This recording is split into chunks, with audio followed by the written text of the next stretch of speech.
What really happened with your host, Mike Rivero. The history the government hopes you never learn. Here is your host, Michael Rivero. And aloha, America. Welcome to our show today. It is Friday, May 19th, 2017. Thank goodness it's Friday. Thank goodness it's Friday. Pauhana Friday if you live here in the islands. And we've got a lot of stuff to talk about today. The phone lines are open, 800-313-9443. And a couple of quick program notes here. Next Wednesday, Ellen Brown, who's just done a lot of wonderful work about economics and banking. She's going to be our third-hour guest to talk about some of the recent articles that she's put out on the net. And, of course, this being Friday, the lovely Lady Claire will be joining us, unfortunately, due to scheduling pressures. She's only going to be able to join us for the last half hour of the show. So it's a loss for all of you, and I know you're going to be absolutely disappointed. Meanwhile, Mike is sitting in our control room ready to pick up the phone, put you on the air with all your comments and questions. And I think, summing up this whole week, it's become very obvious looking at the corporate media that there is, as Stephen J. Lenman is calling it, it is a slow-motion plot to get rid of President Donald Trump. And I remember this wonderful line out of Oliver Stone's movie JFK, when the mysterious Mr. X is giving information to Jim Garrison, and he says Kennedy is surrounded by unseen enemies. And the same thing is going on here. Donald Trump has allowed himself to be encircled by neocons and people who want to use his authority for their own ends. And now they just want to get rid of him. They want to bring in Mike Pence. And who knows what's going to happen after that. I'll tell you what my nightmare is. Donald Trump is forced to step down. Pence becomes the president. Hillary Clinton changes her party affiliation from Democrat to Republican and is appointed the new vice president, and then Mike Pence gets removed. I mean, things are so crazy these days. It could actually happen here. But Stephen J. Lenman is out there saying that Trump's hold on the presidency is shaky. And it does appear to be so. The entire establishment, the deep state, the national security state, whatever you want to call it, they all want him out. He is not playing ball with their agendas. And the fact that he was elected by the majority of the American people, well, that's just not a factor anymore in the new United States of America. The rich people control everything. What's the point of being rich if you can't control everything? And there's already a website out there talking about articles of impeachment for Donald J. Trump. They're trying to do fundraising. They're not getting a whole heck of a lot. But it's all based on comments he's made publicly. They don't have evidence of an actual crime. It's just endless smear campaign. Online, in the media, and it's very obvious, very heavy-handed. Now, Trump, yesterday, during his press conference, again denies there's any collusion with Russia. And then he made the comment, he speaks for himself, which was immediately interpreted by the corporate media as, oh, well, somebody else in his campaign colluded with Russia. And so they're out there just, it doesn't matter what he says, it's going to be turned to the worst possible interpretation. And the suggestion that came down about just shutting down the press room and not having these daily press conferences, because all the corporate media representatives do are hurl attacks. And maybe Trump needs to think about just more direct communication with the American people and bypass the corporate media, which very clearly is out to get him. By the way, another embarrassment for the dump Trump. He's linked with Russia and everything. It turns out Maxine Waters, who's on the warpath over, oh, he's linked with Russia. It turns out she held over $200,000 in Russia-linked funds as recently as 2015. So all these people were doing business with Russia. And remember, Russia was our friend until recently. Until Putin took control of their central bank, and then all of a sudden he was the enemy, and we need a new Cold War or a new hot war, and we've got to get rid of the ruble and the yuan so the dollar will reign supreme across the globe. And again, the double standard and hypocrisy is on full display. These same people who are out there screaming that Donald Trump has to be removed because he might have done business with the Russians are the same ones who said, no big deal about the Uranium One deal. A lot of people got dirty on that one. So, by the way, in regards to this, Donald Trump released sensitive classified information that threatened the sources and methods of Israel. Apparently that story is falling apart now because according to an article in the Times of Israel, that information about the possible exploding laptops now came from Jordan.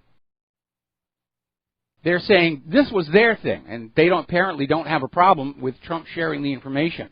I still think this is all a gigantic hoax as we head into the summer tourism season to draw customers from the Middle Eastern airlines to whom the ban is going to apply and get them to fly on American airlines where the ban is not going to be applying. So it's just economic sabotage. We're going to do a quick shout out to our on-air affiliates who are just now rejoining our network. And here is the interesting part. Again, there just isn't that much room inside a modern laptop to put explosives in. And because it would have to be spread out thinly, it's not going to be very effective and explosive. The new claim now is the reason they have to ban the laptops is the explosive that ISIS has come up with is undetectable by all the current airport technology. Well, if the explosive is undetectable, then it doesn't have to go into a laptop. It can go into a lot of other places where it would actually be in a more compact, more effective form. I think I mentioned yesterday on a modern digital single-lens reflex camera, that space behind the lens. It's very compact. An explosive there would be much more effective, much more powerful than spread out thinly inside a laptop. Or put it inside a walking stick. This laptop ban just really did not make sense from the very, very beginning. Now, earlier in the week we were talking about how Vice President Pence had already set up his own political action committee, and everybody was kind of scratching their heads because no president has ever set up their own, no vice president rather, has ever set up their own independent PAC while in office. This is a first. And now what we're seeing here, according to an article over in RIF.com, is that Pence is beginning his campaign to run as president in 2020. Pence may be realizing that Trump is going to be a single-term president, and he wants to position himself to make a run for the White House. So we'll see what's going to happen with that one. Now, the other day we were talking about how supposedly Senator Joe Lieberman is on the top of what remains of Trump's list of possible directors of the FBI. It started out as a large list. A lot of those people, for whatever reason, have decided they don't want to be considered for that job. Trey Gowdy had been on the top of the list, and we were all hoping it would be him, but Trey Gowdy has, for whatever reason, decided he doesn't want that job. And that's a real loss because he would be very good for the American people in that job. As it turns out, everybody's screaming about Joe Lieberman, what a disaster that would be. But his path to confirmation is not looking rock solid. And it was kind of weird because earlier in the week they say, Joe Lieberman's the only person who can get 100 votes in the Senate for confirmation. As it turns out, there is still a lot of bad blood between Joe Lieberman and the Democrats. Because remember, he flipped back and forth and went independent as he jockeyed to try and run for office himself. And a lot of Democrats still hold a grudge against him for his turn to the right in opposition to some of Obama's agenda late in his Senate career. And so a lot of Democrats are saying, no, they will not vote to confirm Lieberman. And some of the Democrats are actually tying it to a condition that they will not vote for Lieberman. In fact, they will vote to block any nominee for FBI until the Justice Department announces a special prosecutor in the alleged Russian interference collusion investigation. So they're still trying to push forward on this nonsense. And they're using the FBI director, they're holding the office of the director of the FBI literally hostage. Meanwhile, John McCain is out there already saying, to heck with Democrats who don't approve of Joe Lieberman as FBI director. He's out there foaming at the mouth. And McCain is out there trying to defend him, trying to get him in there. Remember, the core of this deep state, a big part of it, is that CIA, cocaine, Bush, Clinton cartel. And they are feeling very, very exposed right now. And they want a new director of the FBI who will be counted on to keep the cover-up going. And Joe Lieberman would definitely be amenable to that, whereas Trey Gowdy most assuredly would not. All right, let's take a phone call from Charlie in Kentucky. Aloha, welcome to the show. What's on your mind?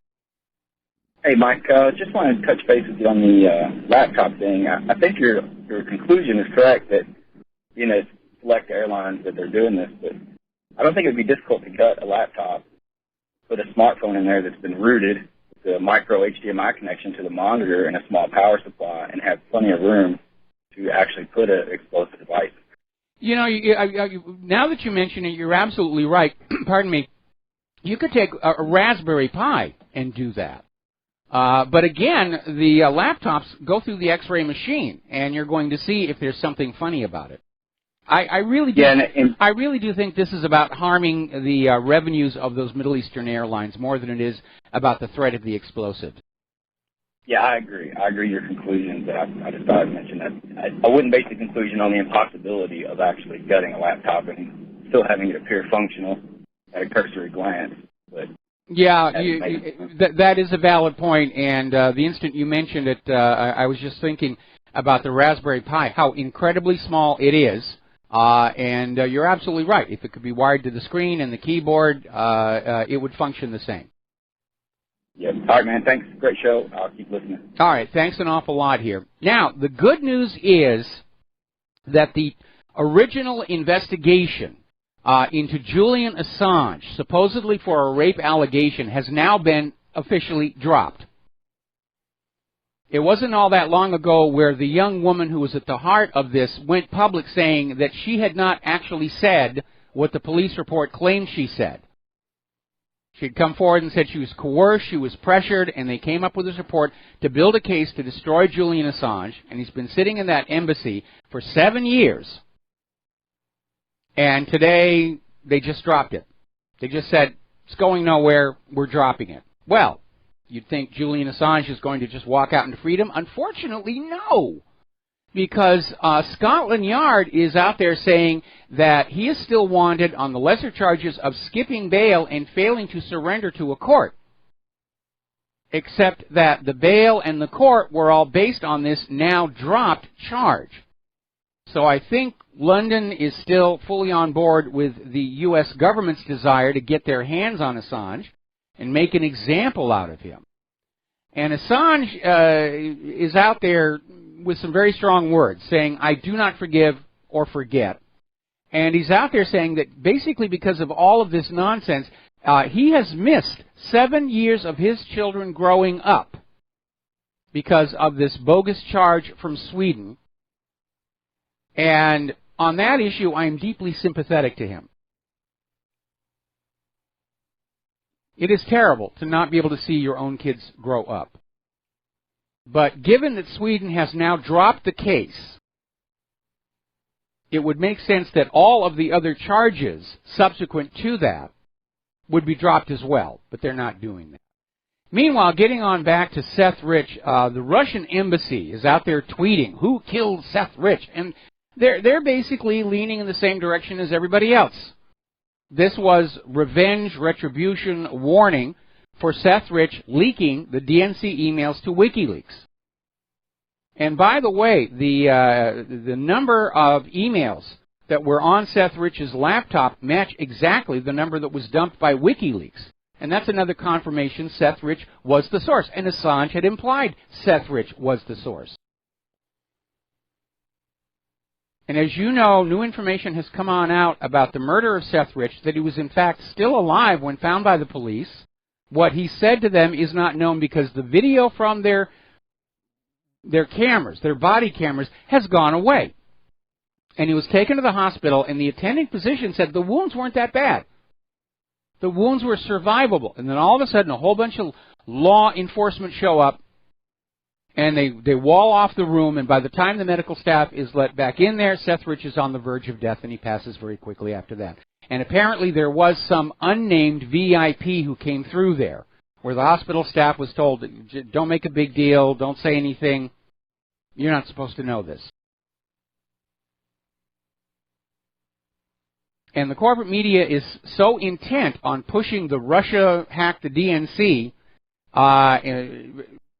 for the political gain, the political weapon against Donald Trump, and because it's another embarrassment on their part. They got the story wrong. And so the corporate media is just ignoring this. They're ignoring the leaked police report that says he was still alive.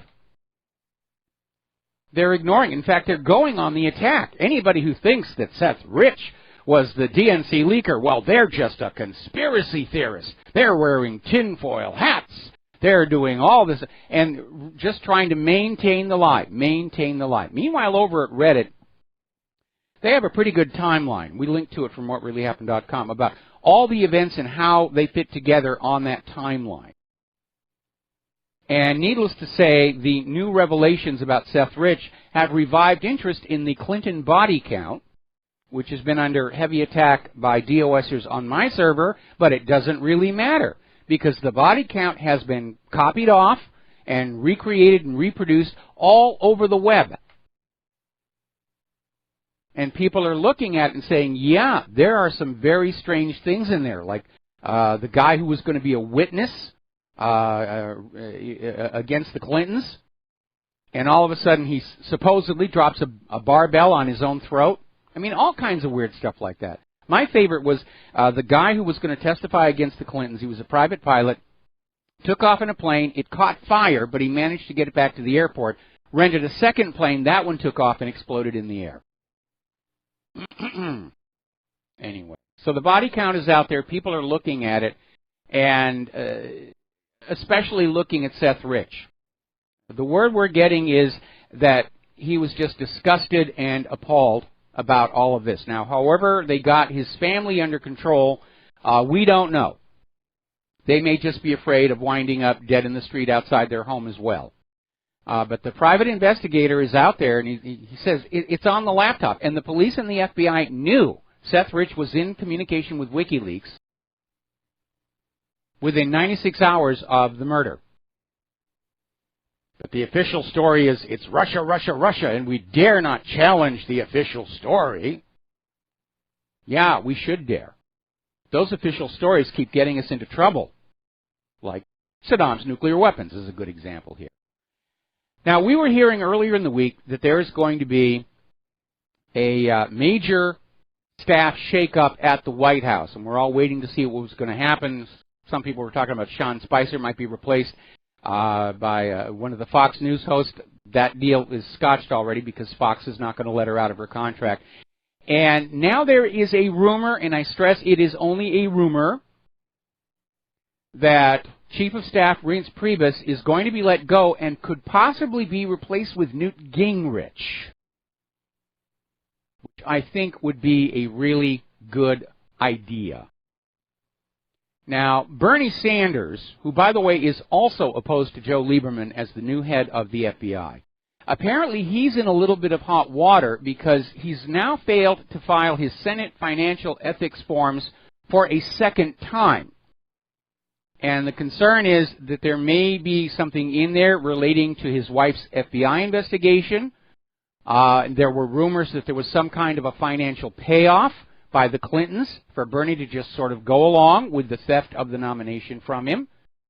But a lot of people are starting to wonder about Bernie Sanders. Now, Anthony Weiner is expected to plead guilty to a single count of transferring obscene material to a minor for allegedly sexting an underage girl. There is potentially jail time involved. I would be very surprised to see that happen. They're trying to make this case go away because also on that laptop were more of those State Department emails that should not have been there. And it was a Title 18 violation for them to be there for whatever reason. We'll be right back after these commercials. Hello, America. Welcome back to the show here, and we're talking about all this Russiagate, and Russia did this, Russia's stealing socks out of your dryer, Russia has a Death Star. And a lot of people are now looking at the new special prosecutor. Deputy Attorney General Rod Rosenstein appointed former FBI Director Robert Mueller as special counsel to look into whether the Russian government interfered in the 2016 U.S. presidential election. And already there's a lot of people saying it's kind of interesting juxtaposition, possible conflict of interest, because when Mueller was head of the FBI, James Comey was his deputy. So a lot of insider stuff here. What is alarming a lot of people is that Mueller has been granted sweeping and unspecified power to look into any related issues around that general topic. In other words, it's a fishing expedition. They're not investigating a specific crime. They're just going on out and saying, we got to find something. We got to find something. And they're not going to find anything. If they conducted an honest investigation into last year's election, they're going to find that all the election fraud that has been documented so far all favored Hillary Clinton. Certainly during the primaries to give her the nomination, and more during the general election. So what are they going to say? Vladimir Putin wanted Hillary Clinton to win? The story is self-contradictory, and that's why we know it is a story. Now, over at Fox News, it does appear that there is continuing to be some kind of a purge going on, and the latest one to feel it is Bob Beckel, and he's co-host of their show, The Five. And Beckel is a liberal, longtime Democrat, but he's been fired supposedly for an insensitive comment that he made to an African-American employee. I have to be very honest. I don't think these firings really have anything to do with offensive comments or sexual harassment. I think there's something else going on where they're trying to clean out certain people within Fox News or make way for new people to come on in. Certainly since Rupert Murdoch took direct control of Fox News, it's moved toward the center and is probably going to continue to move over to the left to line up with the rest of the American corporate media. Now, let's get on over to the war zones, emphasis on the plural. Russia has come on out saying that the U.S. airstrikes on Syrian forces is absolutely unacceptable. It violates the sovereignty of the country. Yes, it does. This is from Russia's Deputy Foreign Minister Gennady Gatilov. And he's absolutely right. When you send armed forces into another person's country without their permission, and you start attacking their armed forces, that is an act of war. And it really is starting to heat on up. Because apparently, well, first of all, like the cruise missile attack, it hasn't really changed anything on the ground. Syrian army reinforcements are pouring back into the area despite the U.S. airstrikes. But possibly because of the bombing, the Free Syrian Army has now pulled out of those Geneva talks. Boy, just what a difference.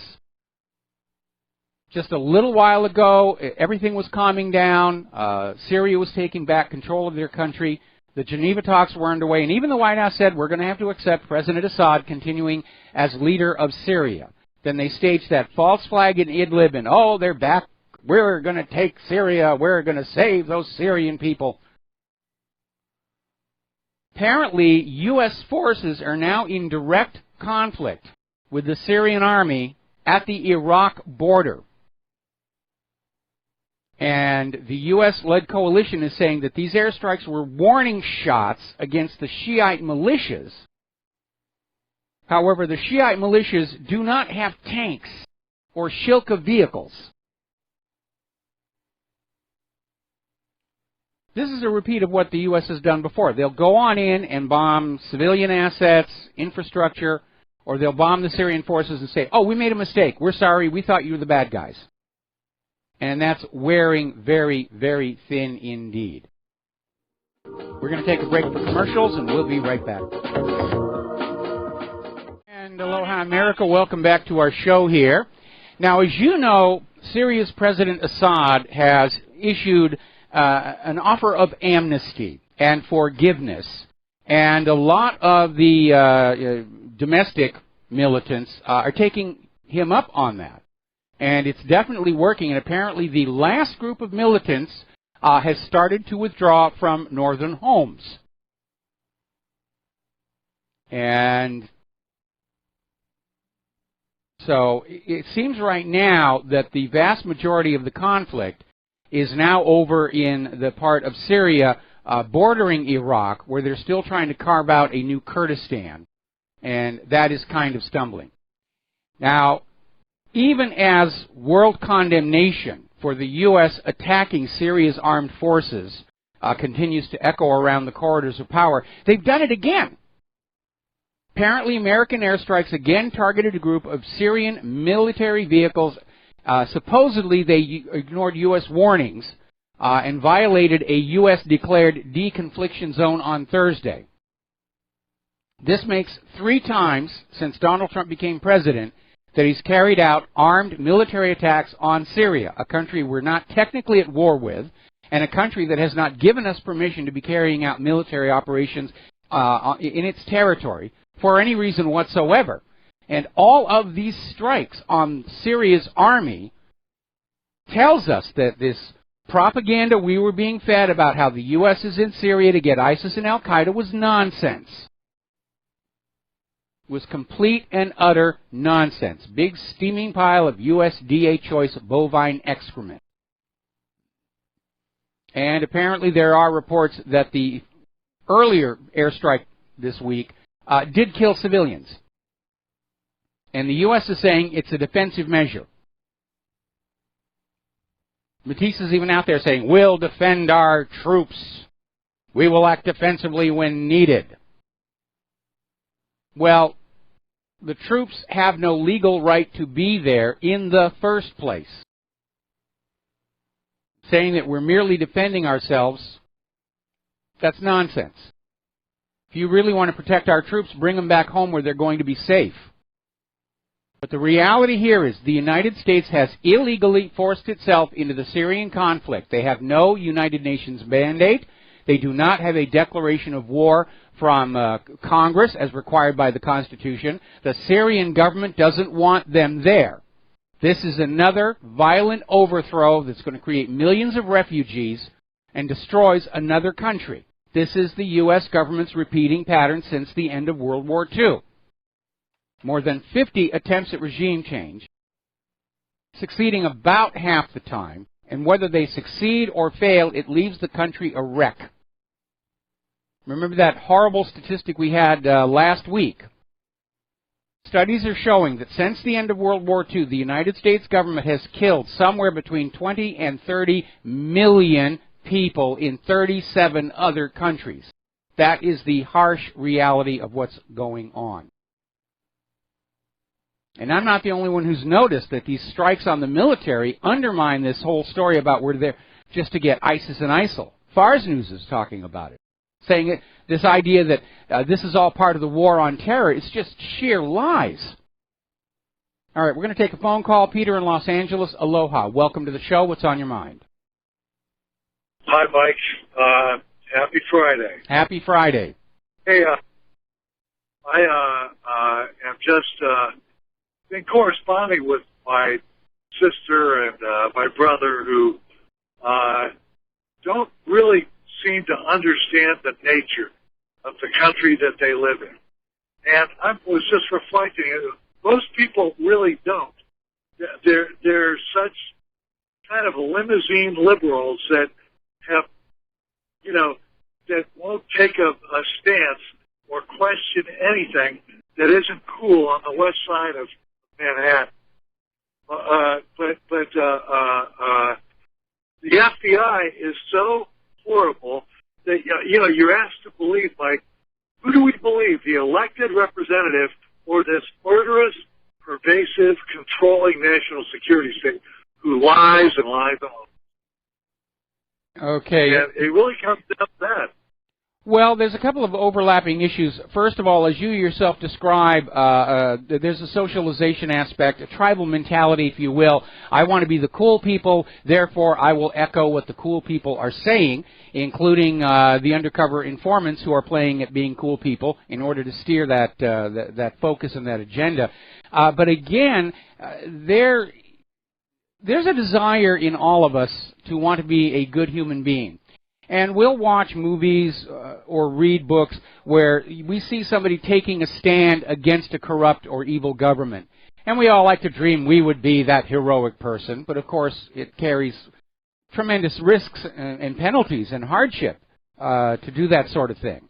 And so most people in real life, they want to go on believing that they could be that courageous person, but they don't want to actually have to commit to that. So when they start to see evidence that their own government is in fact corrupted, evil, and headed in the wrong direction, they don't want to look at it, because then they have to make that choice. And if they choose to try and do something about it, it does carry risks. If they choose not to do something about it, then they have to surrender that self-image of being a good human being. And most people don't even want to face that question. And so they will gratefully accept whatever propaganda is handed to them so they can go on saying, I'm a good human being and I would take a stand against injustice. I just don't see a reason to have to do it right now. There's none around. And that's why most propaganda falls apart on examination, because it's not designed to fool people who are really thinking. Propaganda exists to give people who don't want to think about what the government is doing a reason not to. Well, Mike, there are so many people I know who are otherwise really pretty smart, but they are unwilling to take a politically incorrect or out of the mainstream, what the mainstream corporate media allows. They just won't take a stance that way. Well, and if more people don't show up, and we're going to be stuck with the FBI being the people who arbitrate who's president and make all the decisions and whatever, Well, the FBI is certainly being used as a tool to try and shift the presidency around. But again, we're seeing a government that is very badly factionalized, and many of these agencies have gone rogue. The Pentagon seems to be going rogue.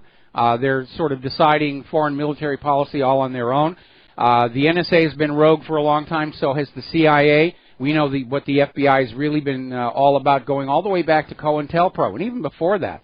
And J. Edgar Hoover used to call his office in the FBI building the seat of government, because he had so much blackmail information on top politicians, including President John F. Kennedy. He felt that he could steer the government where he wanted it to go. And then you have all these billionaires and who are in there throwing their money around trying to shape the country. We actually don't really have a real leadership. It's just become this fight between warring factions, and they're definitely risking shattering this country the way the Soviet Union did. In fact, sometimes I think that when you look at Washington, D.C., the D.C. stands for daycare, because that's how all these people are behaving, like little children, just screaming at each other. I want this, and I did bad, but we're going to blame that person for it. Like this thing with Robert Mueller and having his portfolio, so to speak, for this investigation enlarged. If it does not cover the Obama's tapping and the acquiescence of the FBI and the CIA and NSA, and how they've inserted themselves, and IRS for that matter, and been weaponized into the political process against Trump, against Bernie Sanders, this is going to fail. If it opens itself to looking at that as well, then this could be good, but they'll never, ever agree to do that. Well, you need to understand Mueller's an attack dog. Okay, he has been set up to be the point man in trying to drive Donald Trump from office. And again, he's got this very wide net. It's a fishing expedition. They don't actually have any evidence of crimes. I'm sure they're busy trying to fake it up in the back room. Remember that hacker that was arrested over in Europe, and his lawyer is now saying the FBI came on in and said, we will get your charges dropped, we'll move you to the U.S., we'll get you a nice house and a whole bunch of money if you will confess to hacking the election and the DNC on behalf of Russia. And to his credit, this hacker has turned that deal down. But Go back and read the history of COINTELPRO. This is what the FBI does. They manufacture evidence and they create frauds to support the official story of whoever is in power. Well, they will. The national security state will never admit, because they would be shattered to a million pieces if it ever came out that Obama allowed them and to be weaponized, and they allowed themselves to be weaponized. Well, let's not dump it all on Barack Obama, because a lot of these agencies have been weaponized long before Obama took office. We know that the IRS was weaponized all the way back during Richard Nixon's term in office, and for all we know, maybe even before that. We almost need a new demarcation in calendars. We already have before the Christian era and the current era, and what we need is another one where there's that time in history before the Internet where all we have is the official story, and then we have after the Internet where we now have access to information the government doesn't want us to see. Well, that would be a useful tool, that's for sure. But if that would ever come out, Mike, and hopefully, if this republic is ever going to get back to being a republic, it has to come out. I don't believe they'll ever let it, but no, they're going to fight it tooth and nail. They're absolutely going to fight it tooth and nail, because it's more than just shattering of the intelligence agencies. Again, this goes back to the fact that the CIA has been funding unapproved covert operations with drug money, going all the way back at least to Vietnam, if not before then. And if that comes on out and the American people understand that the biggest drug lords in our country are also some of our top political leaders, that would instantly delegitimize the entire government. And that's why everybody is working to protect the Clintons and the Bushes and the CIA. Even Hillary's worst enemies are going to be working to keep this cover-up in place, out of concern for their own jobs and their own rice bowl, so to speak. You don't like your theory on 9/11 and how Israel has gotten so much more aggressive since 9/11, since they know the truth and they're complicit in it and so on. It's the same thing when Obama or Bush or whoever gets into bed with these intel agencies and misuses them. It's the same effect. I would agree with you. Well. I would agree with you. I think the biggest foreign policy mistake in modern history was whoever it was who decided they could involve Israel in the 9/11 fraud and not have Israel turn around and blackmail our government with it from that point forward. Because certainly following 9/11, Israel's demands became more extreme and U.S. acquiescence was just immediate. And the U.S., as a result, has lost its image as being objective or impartial in terms of any issues in the Middle East. People are justified in seeing the United States government as Israel's lapdog now. Well, and I think the same thing goes with the intel agencies. When they're misused, when they allow themselves to be misused, they have blackmail ability on the president above and beyond what they already know, from wiretaps and everything. Well, absolutely. And again, with all this NSA spying, it's not just Obama being accused of spying on Trump for political reasons. Rand Paul says that he's pretty sure that he and many members of Congress are being spied on. Justice Scalia thought the Supreme Court was being spied on. And again, we look at Chief Justice Roberts and the way he did that 180 flip on Obamacare. Obviously, somebody had something that they could say, if you don't go along with Obamacare, we will make this public and your career will be over. And we look at people like Anthony Weiner, and we begin to understand the psychology of people who seek these positions of power. They tend to be sociopathic. And they do things that most normal, moral people would find repugnant. And maybe it's even a rite of passage where you're not even allowed into those higher levels of power and authority unless you've done something that you can be blackmailed for, because then you're dependable, because you're controllable. And one of the reasons I think they don't like Donald Trump is because they haven't really been able to find anything that they can use to bend him. Remember, during the campaign, all they could find was, like, years before Donald himself was actually born, his father got involved in a KKK riot. Right. And they didn't say he was part of the KKK. He just happened to be there, and he got arrested. That's all they could find. And then they were trying to make up all this stuff about Melania being a call girl, and it was just ridiculous. They don't have a handle on Donald Trump, and that's why they don't like him. Well, you wonder why, Mike. So many people, it's a simple concept, what we're talking about. How so few people actually see it and understand it? It just drives me nuts. Well, I think the government is still struggling to maintain this illusion that all the people in government are there because they are better than us, that they deserve it, that they're really accomplished people who know what's best. And instead what we're finding out is it's just like the high school clique. It's all the beautiful people and the rich kids hanging out, taking care of themselves, and getting away with whatever they want to. Only in this case, this particular clique has nuclear weapons. But that really is the way they're behaving. Like, I don't know what the modern term is. I'm going back to when I was in high school. They were called the socias or the cliques or whatever. I'm sure there's a new term of craft these days. But that's what it is.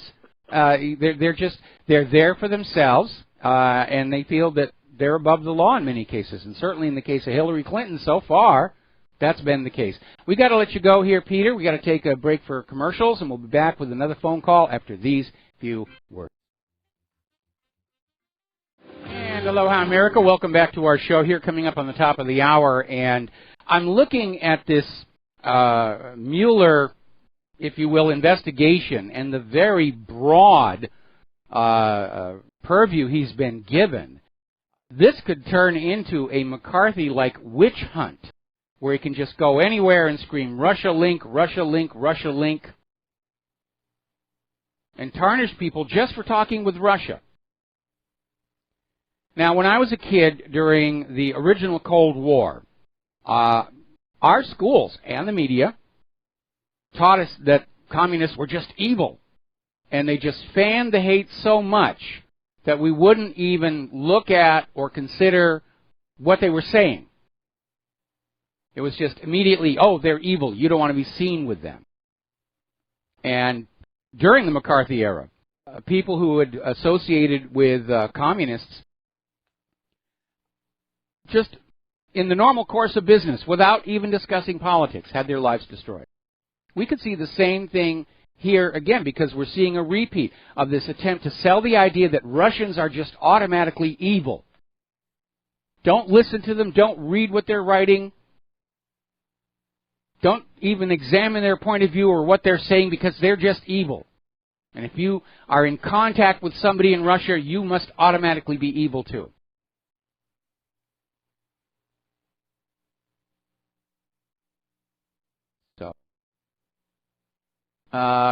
Good movie on that subject, Good Night and Good Luck, about Edward R. Murrow. Or The Majestic, Jim Carrey's film. We need to go back and remember these horrific mistakes in policy the U.S. government has made in the past, because we may be about to make the same mistakes all over again. All right, we're going to take a phone call. James in Alaska, aloha. Welcome to the show. What's on your mind? Hello, Mike. Hope you're having a good one. So far. Yes, I wanted to add to that last caller about Israel, and it's about how they, like, this is probably a good people to, like, chew on. Who controls our technology? Like, who controls Google, NSA? Like, who's the CEOs? And also, where are their citizenships lie? Are they dual citizenships? You gotta look at stuff like that. Because there was a thing that came out, I don't know what it was some type of deal that, you know how we wouldn't allow other people coming into our country, you know, just willy-nilly, right? You know? James, we've got about 1 minute before the station breaks. I need you to sum up. Yes, basically, Israel controls the technology. Israel controls all the technology sectors. And there's a thing they wrote some thing down to where it was just passed to where now Israel could come and go as they please in and out of our country. Yes. And that's how they control everything because, like you said, with the Stuxnet virus, they put the virus in at the date of manufacturing, right, on the hardware. Right? No, that's not how Stuxnet was delivered, and I'll respond to that after station identification. James, I'm going to have to let you go. Thank you for the phone call. We'll be right back. And aloha, America. Welcome back to our show here. Now, in response to that last caller, just to be clear, yes, there is a growing problem with malware already being installed on personal electronic devices at the point of sale. I mean, the malware and the cybercrime are completely out of control right now, and nobody seems really interested in doing that much about it.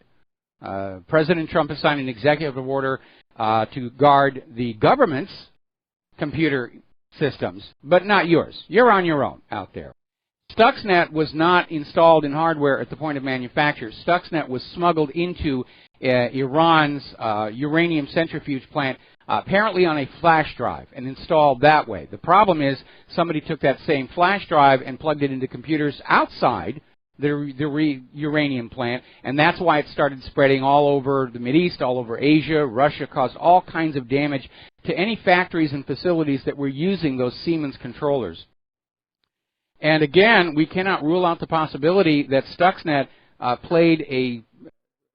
was a factor in the destruction of the Fukushima nuclear power station, because it's been documented Stuxnet was in computers around the Fukushima power station before the quake and tsunami. And many of the emergency systems in the Fukushima nuclear power plant that were being driven by those same Siemens controllers, they're universal, everybody uses them. They failed to operate correctly at the time, and that may have been a factor there as well. All right, so we're here in hour number 2. The phone lines are open, 800-313-9443. Nothing happens in this world without after effects, and as Donald Trump sends the cruise missiles into the Syrian airfields, with most of them missing, and has now bombed Syria's forces directly twice, claiming its defense, this is making other countries nervous and concerned about possible U.S. coming on in and just bombing them as well, and that includes North Korea. And North Korea is ramping up its defensive military fortifications, and they are right to do so. Every nation on earth needs to be concerned about falling on to the U.S. government's special high-interest targets list and being an eventual target. So it's escalating the situation, not just in Syria, but in North Korea as well. Now, going the other way, story coming out of Sputnik News is that apparently a call to deploy more U.S. bombers to Korea has been put on hold. And apparently an Air Force general basically came on out and said, we actually do have enough bombers around North Korea. We don't really need any more. And again, we're waiting to see if South Korea's new president is able to actually calm things down, as he certainly campaigned on, and whether he's going to be able to convince the United States government to start taking its weapons and go on home. Now, China has issued a warning to the Philippines that if Manila starts to drill for oil in the South China Sea, that it could mean war. So things are heating up over there. And again, they call them disputed islands and disputed territories. There is no dispute. Those islands and that ocean are China's property because at the end of World War II, there was a treaty, the Cairo Convention, that said we're going to take all of these islands and areas conquered by Japan and we're going to give them back to their rightful owner, China, and all the allied nations signed it, including the United States of America. When they use the phrase, it's a disputed territory, what they're really saying is, I want that land, and the first thing I'm going to do is claim that the other guy doesn't own it anyway. That's what they're talking about. Now, there may be a little bit of a calming influence over in that part of the world, because China and the Association of Southeast Asian Nations have reached an agreement on a framework for the South China Sea Code of Conduct. They've been working on this for like 15 years. And they may be setting up their own rules as to who can go where and do what. And that would be nice if they could settle this dispute peacefully. Of course, the U.S. government does not want peace. The attitude we're seeing, certainly now in Syria, is you do what we tell you or we bomb you.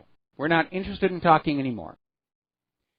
And the United States, which has something like close to 800 military bases around the world to garrison the empire, is now making a big stink about a Chinese military base in Africa, saying it presents security concerns for the U.S. We're supposed to be here wagging our guns at the African people. And apparently this 90-acre naval base is located 4 miles from the headquarters of U.S. African Command in Djibouti. Horror of horrors. It's okay for us to have a base here, but not for China. We're going to do a shout-out now to our on-air affiliates who are just now rejoining our network.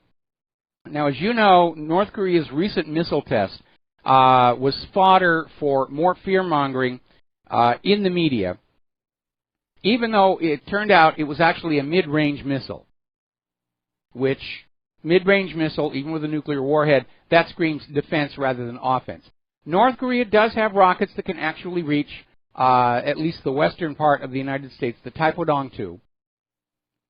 But obviously here in Hawaii, everybody's a little bit nervous, especially with all the fear-mongering going on in the corporate media. So apparently here in Hawaii, the State House Public Safety Committee has passed a resolution to start restocking, resupplying the Cold War era fallout shelters, which I didn't even know we had them, but apparently we do. And they're going to go on in there and clean them out and re-equip them, get them up to date, in case of an attack by those gosh darn North Koreans or Russia or China or who knows what all else here. Frankly, looking at some of those Chinese nuclear weapons, I don't think a fallout shelter is going to make a big deal of difference, but it makes everybody feel better, like they're loved. I wonder if they'll start showing duck and cover in the schools again. I mean, I remember seeing that when I was in grade school. Oh, the nuclear bombs. But we can survive with a picnic cloth over our head. And now we look back at it as a very laughable piece of propaganda, because duck and cover was not about actually protecting people from a nuclear attack. Its real goal was to convince people they could survive a nuclear attack in order to tamp down on the large number of Americans who were saying maybe nobody should have these things. That's what that was about. Heyday of fallout shelters and bomb shelters. And there were a lot of scammers out there as well. A lot of scams. I remember one time seeing this. Basically, it was a wooden crate painted with silver paint, and that was your radioactive fallout shelter. A lot of scammers out there. Meanwhile, over in Ukraine, pro-Kiev troops are shelling the northern outskirts of Donetsk. They're cranking up the aggression there as well. Everybody's just spoiling for a fight. And as long as the people who want the wars are safe at home, spending other people's money and other people's children, they really don't have a reason to pull on back. Sometimes I think we ought to go back to the good old days when the people who wanted the war would lead their own troops, like Napoleon or Alexander the Great, or any of the kings of Europe. Richard the Lionheart. I will lead you into this war. And that gave him a good reason to not start one unless it was really, really necessary. Today we have this model of those who lead from behind. We're going to sit here in our nice air-conditioned bunker with our champagne and our caviar and our little TV screens, and you go on out and you kill those people and steal their wealth for us. There's no natural inhibition against war in a system like that. Not when you have leaders who have zero empathy for the suffering of the soldiers, sailors, and the families who have to deal with the aftermath. Story coming out of Sputnik News. Right now, the U.S. military is conducting nearly 100 special operations in Africa pretty much at any time. And apparently, South Africa Commander Brigadier General Donald Bulldog is basically saying right now they're conducting 96 activities in 20 countries. That's a big chunk of Africa is already being intervened with by the United States government. Now, there was a very good article over at the Rutherford Institute, and it was called America's Reign of Terror, A Nation Reaps What It Sows, and they're making a point how so much of what we're dealing with is because of decisions made by the U.S. government that were not thought all the way through. And they start out with some simple observations. Who designed the malware worm that is now wreaking havoc on tens of thousands of computers internationally? The U.S. government. Who's the biggest black market buyer and stockpiler of cyber weapons? The U.S. government. What country has one of the deadliest arsenals of weapons of mass destruction? The U.S. government. Who's the largest weapons manufacturer and exporter in the world? The U.S. government. Which is the only country to ever use a nuclear weapon in wartime? The United States. How did Saddam Hussein build Iraq's massive arsenal of tanks, planes, missiles, and chemical weapons? With the help of the U.S. government. Who gave Osama bin Laden and al-Qaeda access to a fortune in covert funding and top-level combat weaponry? The U.S. government. We see all these policies that have short-term goals and long-term backlashes, and the people making these plans, they don't think them all the way through. They just want their immediate objective, and that's it. Their job is done. They get to go home. We're going to take a phone call. Ramsey in Canada. Aloha. Welcome to the show. What's on your mind? Hello, sir. I have two questions. Doesn't the president have the authority to hire the FBI? No, the president. First question. No, the president appoints somebody he would like to be head of the FBI, but it has to be approved by the Senate. But the president can fire the FBI director or any cabinet member without going through the Senate. Okay, thanks. And sir, the second question is, so I was listening to one of the RBN hosts on Sunday, and the guy said that I just want to get your opinion on this. He said the reason Trump fired Comey on that day because that was the day just before the Russians came in, and the Russian ambassador is a spy. Your opinion on that? Well, it's a bit of a reach. First of all, yes, there is absolutely no secret that a lot of people who work at embassies for all countries are intelligence officials underneath some kind of diplomatic cover, whether it's the ambassador or there's various commissioners or whatever. That's kind of known to everybody. But the fact of the matter is, again, you need to understand the Oval Office is a ceremonial place. There really isn't anything there that is sensitive. The president has a separate office in the White House where he actually keeps his documents and his paperwork, and that's where he's going to sit and read things. The Oval Office is just a ceremonial meeting room, so having the Russian ambassador there, which is where you take the Russian ambassador, it's not exposing anything to him. Now, I think the real reason that Trump fired Comey is that he realized that keeping Comey on was a mistake. Trump came into the White House, and he was going to be magnanimous in victory, and he kept on a lot of the Obama people, and he kept on Comey, figuring that they would now be loyal to him because he is the boss. And that's how it would work in business. It's not how it works in D.C. politics, and I think Trump has finally woken up to that. But the fact of the matter is that Comey had exceeded his authority. He had broken the rules. In fact, right now, this idea that Comey wrote down on a napkin that Trump asked him to stop the investigation into Michael Flynn, Comey himself is in violation of the law for not immediately reporting that to the Department of Justice. And of course, Trump has to realize Comey was protecting Hillary Clinton during the run-up to the election, and I guess Trump just finally said, we need a new director. First and foremost, because of what Comey has been doing over the last several months, public trust in the FBI is very, very low right now. I don't think it's ever really been all that high since the days of COINTELPRO. But a lot of people were looking at the FBI as not a blessing on our society because of James Comey. And if you look at the rhetoric surrounding his firing, they make a point of saying we need a new FBI director that will inspire the American people to have more trust in the FBI. And I think that's what went on. I was thinking to myself, like, it's because of Comey's record and his record with the Clinton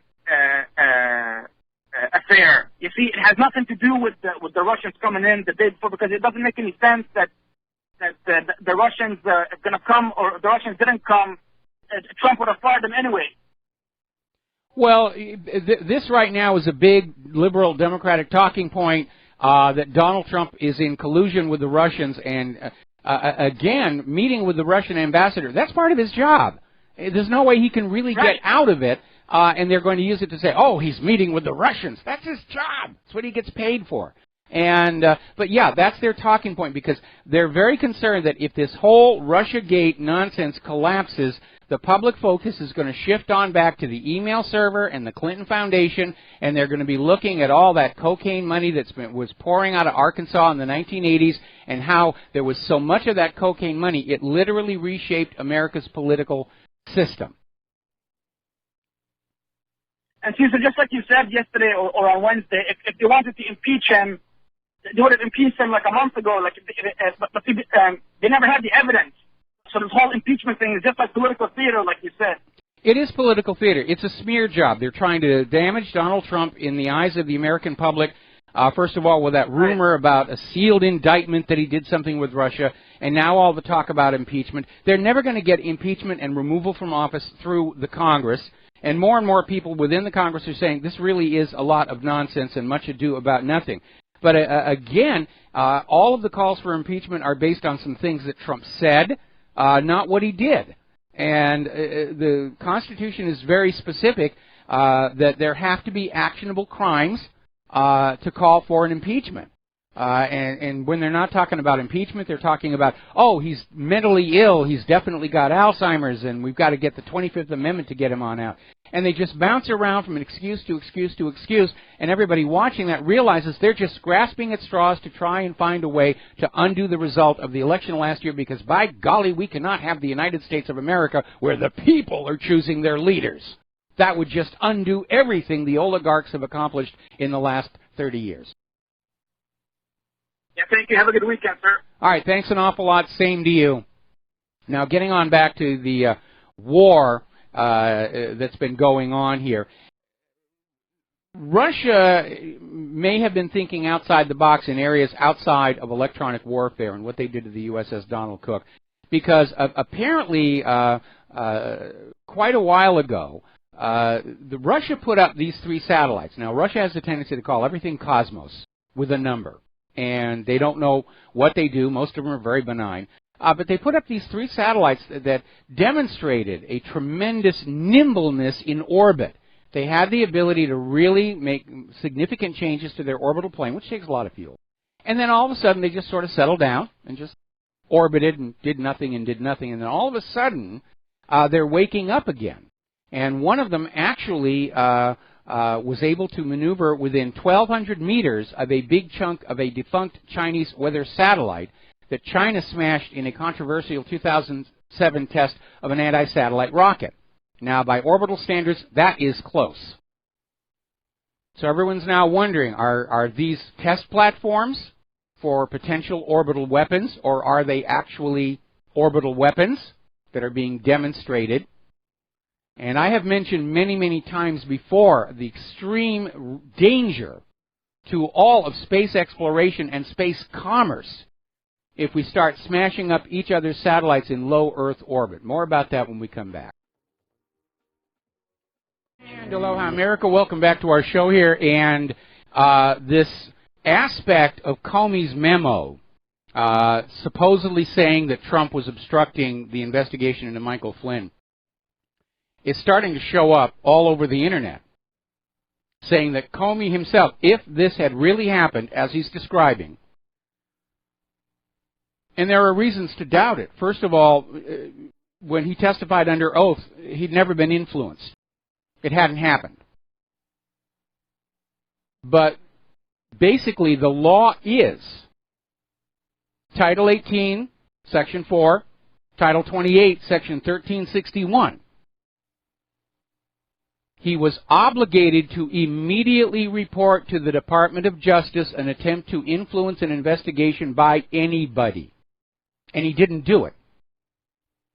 So either he is lying or he himself broke the law.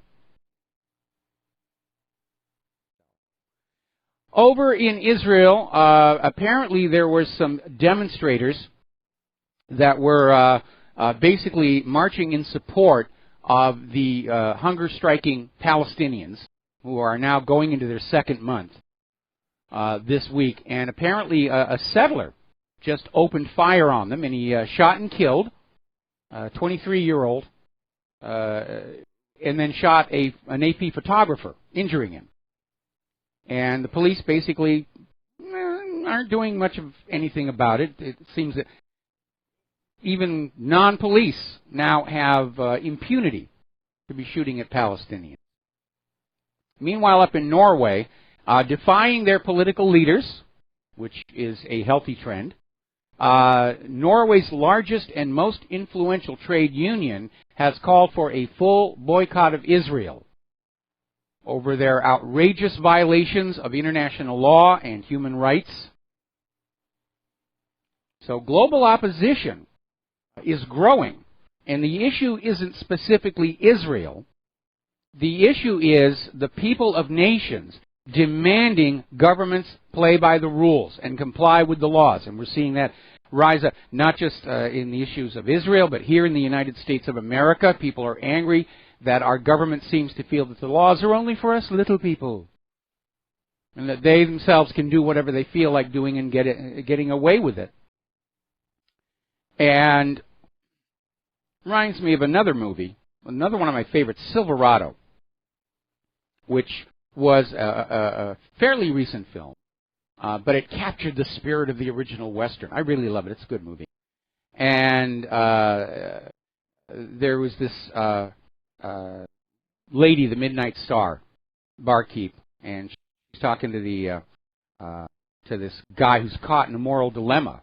He knows what's going on around him is wrong, and he's trying to decide if he's going to do something about it. And she says, sometimes people feel that because they're bigger or stronger, that they can just push you around. But it's only so as long as you let it be. And that's the point where the hero of the film says, yeah, it's time to do something about it.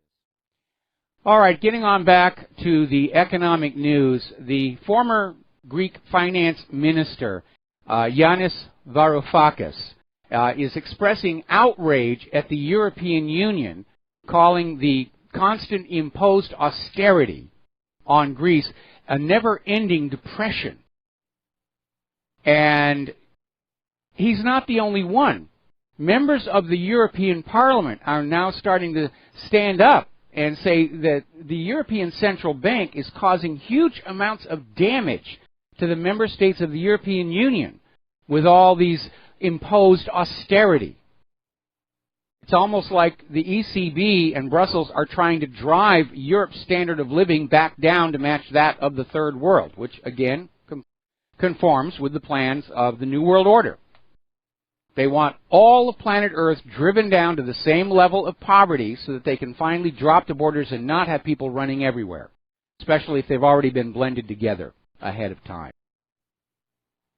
And again, under private central banking, it is a debt trap. It's designed to be that way, to enslave you. We'll be right back.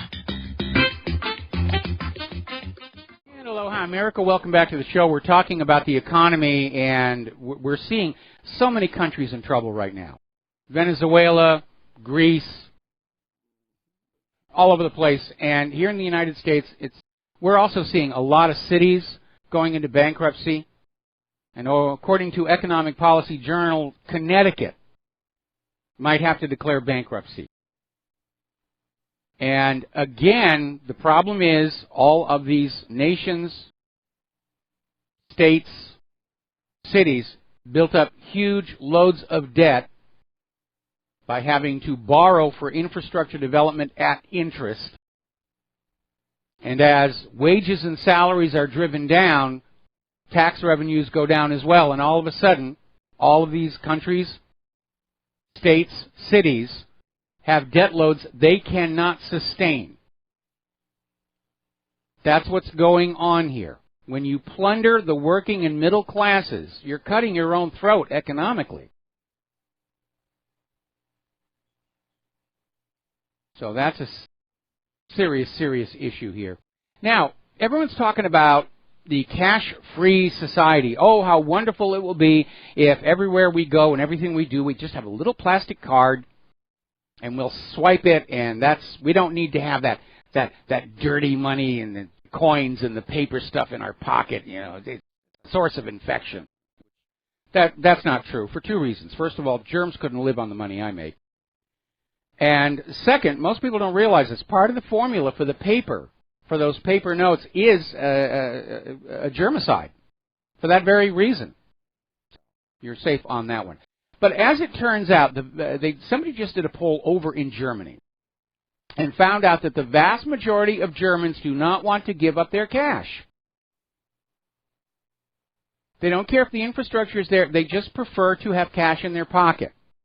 And there are a couple of reasons for that. One, when you go out and shopping and you say, I'm going to spend this much money and that's what's in your pocket, and when you run out of money in your pocket, you stop buying.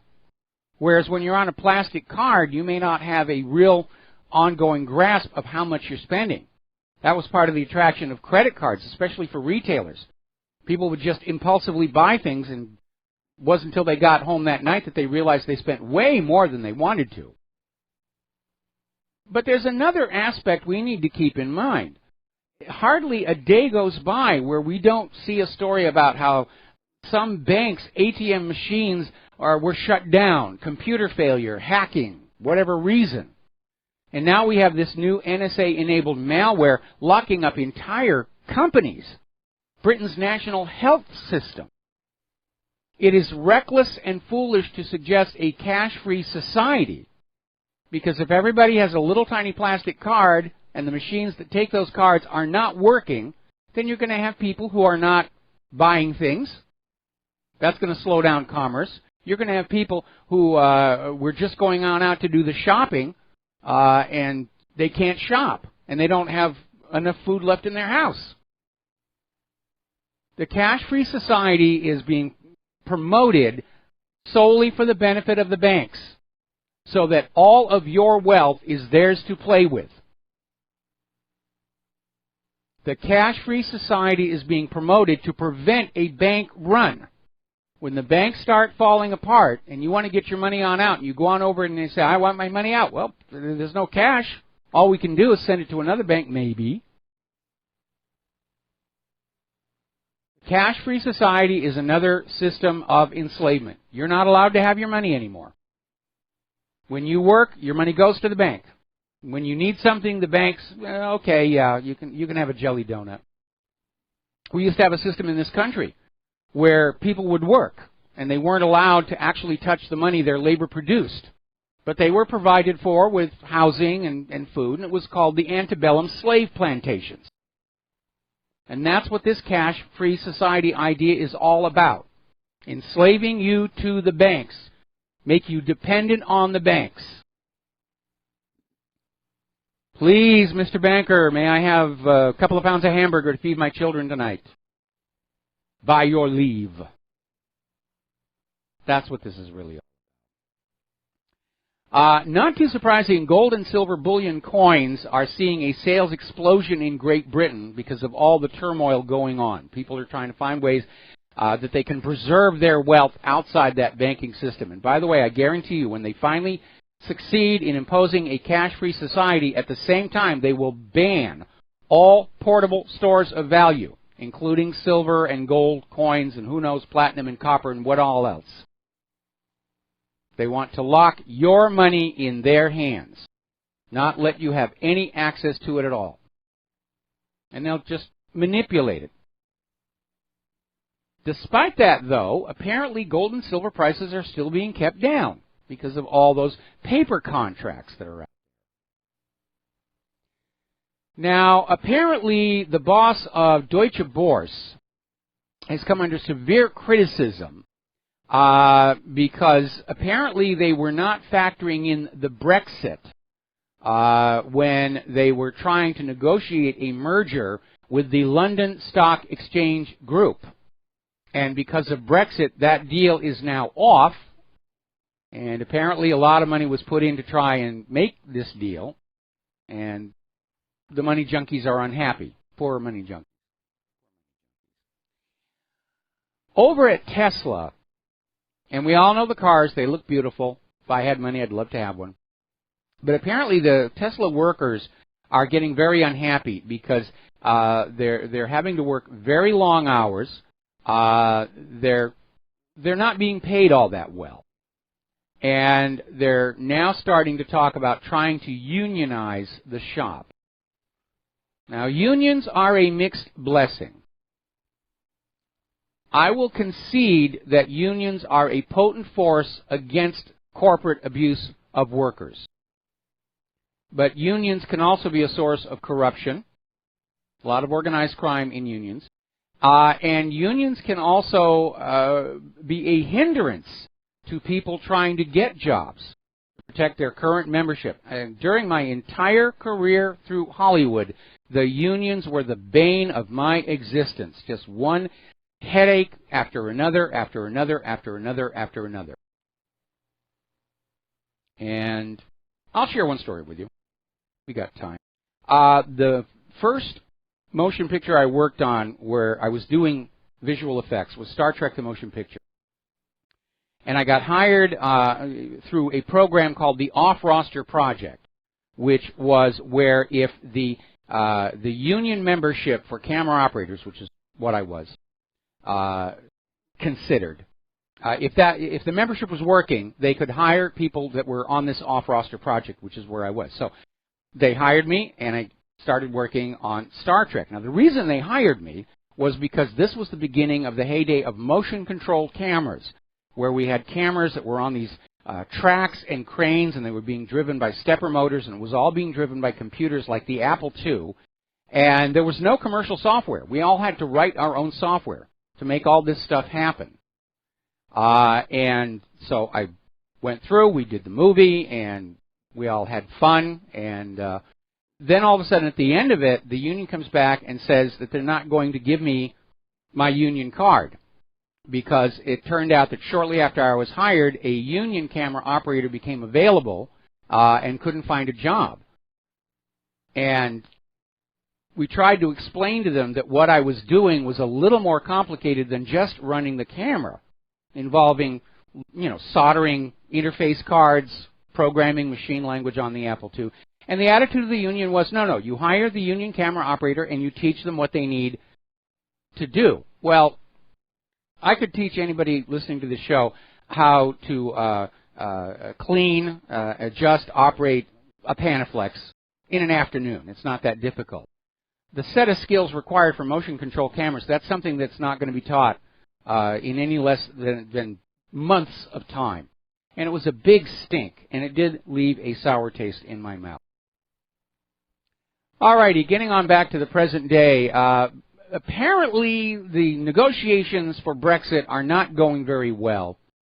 And a big sticking point is Germany. Angela Merkel is demanding £85 billion as a get-out-of-the-EU fee. Now, if you go back and you look at the European Union agreement, specifically the portion that says, yes, you have a right to leave, there's nothing in there about having to pay a fee. This is just being thrown on top of it. And this could be a point on which the talks collapse. And, of course, for the Remain people, for Brussels, collapsing the talks is what they want to see happen, to delay the Brexit. Theresa May is coming on back saying, well, no deal is better than a bad deal, and they're starting to talk again about a hard Brexit, meaning they're just going to leave. And I think that would be the best thing that they could do. They're trying to be nice, they're trying to be polite, but the demands from Brussels and from Germany just keep going up and up and up and up. Now, anybody who thought that the newly elected, possibly by theft, President Macron of France was going to just be another European Union puppet, they just got a pail of water in the face here, because apparently Macron is reaching out to Vladimir Putin. And he's expressed a desire to revive French-Russian relations. And there's a very good economic reason for him to be doing that, because prior to all these ridiculous anti-Russia sanctions, France exported a huge amount of produce to Russia. Wines, grapes, cheeses, all kinds of stuff. And when the sanctions went into effect, a lot of French farmers were seriously, seriously harmed. And Macron may be thinking that one of the ways he can win popular support is to try and bring that business back. Peace through commerce. I think the world is getting sick of all these sanctions. I think most people just want to have a decent job, be able to make something, grow something, sell it, take care of their families. And all of this screaming about New World Order this and political correctness that. I think people are on burnout. I think they are on absolute... I know I am. I'm absolutely burned out on all of this stuff. Good news is illegal alien arrests are up 38% nationwide under Donald Trump. So he's actually keeping his promise to get the immigration under control, and that's a good thing. They're still arguing over money for the wall. I don't really think they need a wall. I really don't. I know a joke about it's cheaper to put crocodiles in the Rio Grande, but if you simply enforce the existing laws about hiring illegal immigrants, supporting illegal immigrants, aiding and abetting them, you start enforcing those laws. You start arresting people who hire illegal immigrants. You stop handing out free goodies to the illegal immigrants. The problem's going to go away, because you're simply removing the incentive for these people to walk across our border illegally. Now, even Germany is starting to pull back from this open borders idea. Yesterday they were talking about how they're going to reinstitute border controls for the G20. I have a feeling it may last beyond the G20, because apparently the German parliament just last night passed a package of stricter rules for asylum seekers, including allowing immigration officials to analyze the refugees' cell phone data to see if they really are refugees from a war zone, or they're just somebody who's trying to get on in and milk the system, or even worse, if they're potentially terrorists. So even Germany, despite Angela Merkel's vocal support for open borders, even Germany is starting to say, we've got to do something about the problem. We definitely have got to do something about this problem. Meanwhile, prominent populists had a meeting in Milan to discuss the future of the European Union and making Europe great again. And this was a group of the leading populist thinkers. And what they're addressing is that there is this Euro fatigue sweeping all across Europe. The European citizens are becoming ever more distrustful of Brussels, the EU, and the ECB, and there's a strong surge of nationalism sweeping across that part of the world. They want to recover the sovereignty of their own nations. They want to take back control over their own countries and their own lives.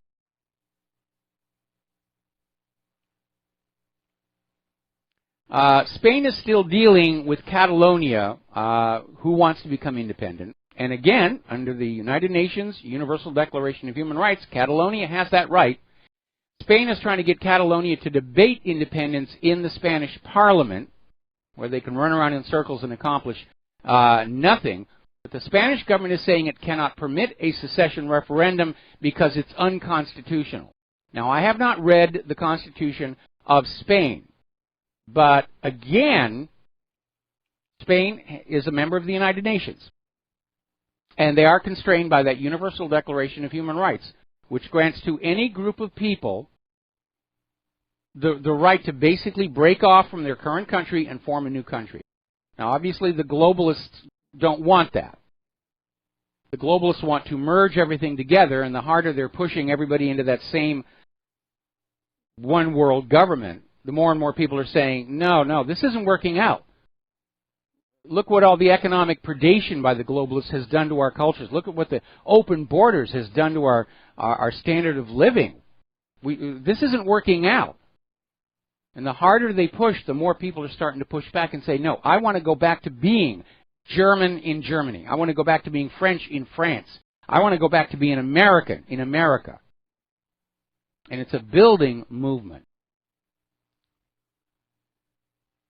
Now, out in California, there's been a lawsuit filed in San Diego Federal Court. It was filed Wednesday, and it was filed by the state affiliate of the National Rifle Association, and it's challenging this California law passed last year that makes it illegal to own gun magazines that hold more than 10 rounds.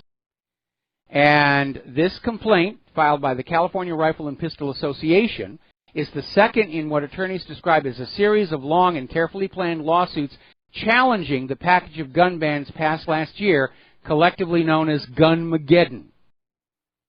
And again, the Second Amendment is absolute. We're allowed to keep and bear weapons, and certainly common sense ought to say we're allowed to keep and bear weapons equal to those held by the criminals. That's just common sense. And all gun bans do is disarm the law-abiding and make them open targets for plundering by those criminals. Whose side are the gun grabbers really on, the American people or the criminal gangs? We'll be right back. Aloha, America. Welcome back to the show here. We're going to take a phone call. Jerry in Chicago, thank you for waiting patiently. What's on your mind today? Well, thanks for taking my call. Aloha, Mike. You were talking about unions earlier, and I've been in 4 different unions in my 56 years on this planet. And I'm going to tell you right now, I mean, I like the wages and everything else like that, but the unions seem to back up every lazy, no good, show up late, long breaks, or early leave guys. They don't ever seem to stand up for the guy who actually works for a living. Yeah, it's all politics. It's all politics. And like I said, there's a lot of organized crime involved as well. And something that is unfair to the employers is that very often the unions make it very, very difficult to let non-performing or underperforming employees go. And that's another downside. So we do have to have some kind of a mechanism to protect workers from corporate abuse, but the unions themselves can be just as abusive. And so it's not a perfect solution, and there does seem to be need for another approach. Well, every contractor I know has what they call a blacklist, and that would be a name of somebody that has worked for their shop, referred to by the hall, that they don't want there. Okay, and you would be surprised on how many guys are on this blacklist throughout, 400, 500 union shops in Chicago. Well, I can imagine if you're protected by a union and you just go on out there and you're doing your job, you don't have an incentive to work to excel. You're not afraid of slowing down. And I saw a lot of this on film sets as well. The guys with the union cards with the lights and everything, they're just sort of plodding along. And as soon as the clock said it was time to go, they were out of there. And very often it felt like for some of them, not all of them, most of the people on film sets really do want to be there and have a good production. But for some of the union people, it was almost like it was more important to be in compliance with the union rules than to actually get the job done. And that was very heartbreaking. I'm glad you said it and put it that way, because I've been saying that for the longest time. You know, we got guys that will not start at 6 o'clock in the morning because union rules say it's 7 to 3:30. They're supposed to get an hour overtime. Hey, wait a minute. Oh, you're beating the traffic to get here to start at 6. you're beating the traffic on the way home at rush hour when you're leaving here at 2:30 in the afternoon. You know, why you got to drag everything down and have us start at 7 o'clock in the afternoon so we can spend 3 hours in traffic going home? What are you, some kind of an idiot? So I remember one story out of New York where there were these construction unions working on a building, and one union contract had the lunch hour from noon to 1, and the other one had it from 12:30 to 1:30, and the contracts also said that the unions couldn't work unless the other one was there, and so it wound up with these workers each having an hour and a half in the middle of the day, 1 hour official lunchtime, and then a half hour of just sitting and waiting for the other people to show on up. Another ridiculous one is the lighting cables. There's a separate union card for which thickness lighting cable that you're running, and if you're the half-inch guy, you dare not touch the 3/4-inch line guy. Anyway, we got to take a break for station identification. Thank you for the phone call. We'll be right back. And aloha, America. Welcome back to our show, hour number 3. The phone lines are open. And again, a reminder, the lovely Lady Claire will be joining us at the bottom of the hour today. And we're going to take a phone call from Rob in Chicago. Rob, aloha. Welcome to the show. What's on your mind?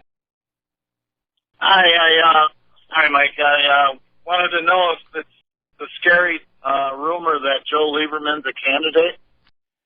He's supposedly on the top of Trump's list to head the FBI now that Trey Gowdy has bowed out. But apparently he's not getting the support from the Senate that he was hoping to. In fact, a lot of Senate Democrats still hold a grudge against him for a lot of other things that he's been doing. So he may not be able to get the confirmation. And I'm in agreement. I do not want to see Joe Lieberman as head of the FBI. Well, I thought if they're going to do that, they may as well just go with, like, Barney Fife, perhaps, see if they could get him. It would be a better candidate than Joe Lieberman, I think. I would agree with you on that. Barney Fife would be incompetent. Joe Lieberman would be malicious. Yeah, and then on top of it, by the way, did you remember that Mueller guy that's doing the special investigation? Did you remember that he was actually FBI during the 9/11? And there's actually some very good information out there as to him being tied to a nice law firm out in Washington. Mm-hmm. That, you know all that? Okay. Yeah, we had it on. We've had it on the website. And when Mueller was head of the FBI, James Comey was his deputy. So it's a little incestuous, little inner circle here. Yes, it is. It's terrible. It's getting really horrible out there. You can't even, in our worst nightmares, we couldn't make up this despicable destruction of our country. It's like a horrible act of a horrible opera or something. It's just terrible. So, okay. Anyways, hopefully something will come out of it good. So, thanks, sir. All right. Sorry. We're going to let you go here. Thank you for the phone call. I really hate these stories when they come through. This is from Russia Today, and this has already gone global. Apparently, an Australian woman came up here to Hawaii to have an extended holiday with her American boyfriend. And she planned an 88-day trip. She had an approved tourist visa for 90 days and a paid return ticket. Despite that, the border people at the Honolulu airport decided that she was trying to sneak in and live in this country illegally, and they strip searched her, threw her in jail, and sent her back to Australia. She had a paid return ticket, and apparently the border people read her diary, and they read some things in there which they thought meant she was planning on staying after her visa. And it's all very fuzzy. It's not like she actually wrote out, I am planning on staying past the end of my visa. It was entirely subjective.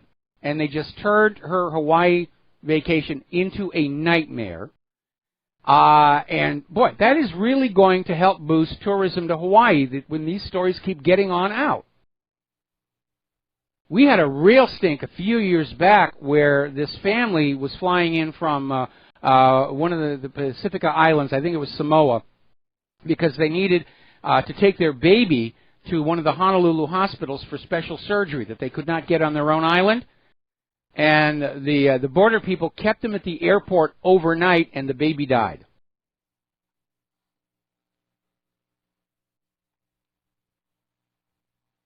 I'll tell you what this Australian woman should have done is learn to speak a few Syrian phrases, say she's a refugee. They would have waved her on through the gate, not worried about a visa, given her a bunch of free stuff.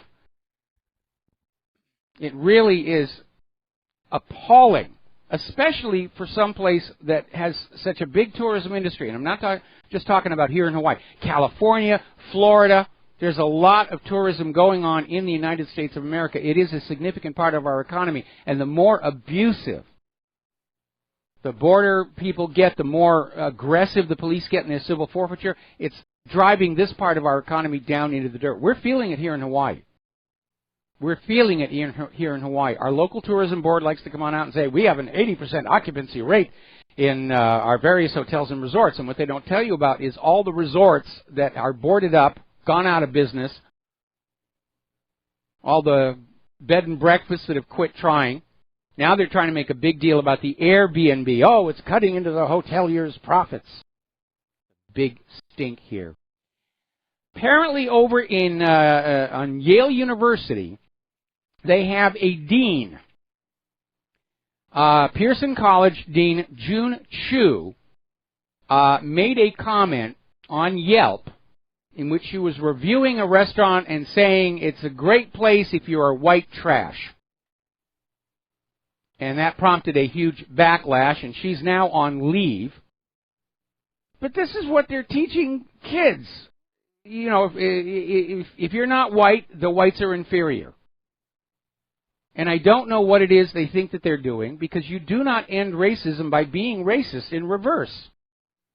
And this is right on line with that other story we did the other day where there's a multicultural safe space where whites are not allowed. If you're white, you're not allowed in there. It's gone completely over the top. It is absolutely ridiculous. We're going to do a shout-out now to our on-air affiliates just now rejoining our network here. Now, apparently, Marvel Comics, which has produced great comics over the years, and they produced some very cool movies based on those, they decided to ride the tide of popularity last year of Black Lives Matter, and they came out with a Black Lives Matter-themed comic book. And apparently the Black Lives Matter supporters are ever eager to get out in the streets and cause a ruckus, but apparently they weren't buying the comic book, and Marvel has now canceled it. It wasn't really a successful product. I know I certainly would not have bought it. One of the other things that has affected the comic book industry is when I was younger and I was actually into comic books was, how the people were portrayed as magnificent and muscular, especially the female superheroes. And now the feminists are saying, got to cover them up. Got to stop them from being sex objects. That's what the kids were buying the comic books for. This one is really going to blow your mind. Okay, this is over at Harvard. And there's the student, Obasi Shah, and he's going to graduate with honors from Harvard University because he was allowed to hand in a mixed tape of his rap music in place of a senior thesis. And it was accepted, and he will graduate. And before you ask, no, he was not majoring in music. He was majoring in the English department. And the English department at Harvard has said rap music is now equivalent to a senior thesis in the study of the English language.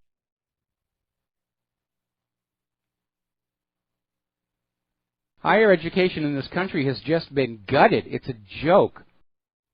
It's being marketed as a fashion accessory. Oh, you've got to have a college degree. And it's no longer the guaranteed path to high-paying jobs. And these kids are being suckered into taking on huge, huge student loan debt. And then when they get out of college, those jobs they were promised are not there. And they're stuck with that debt, and that's why so many of them are having to live with their parents. After they're done paying their student loans, they don't have enough money left over to rent a place, let alone buy one.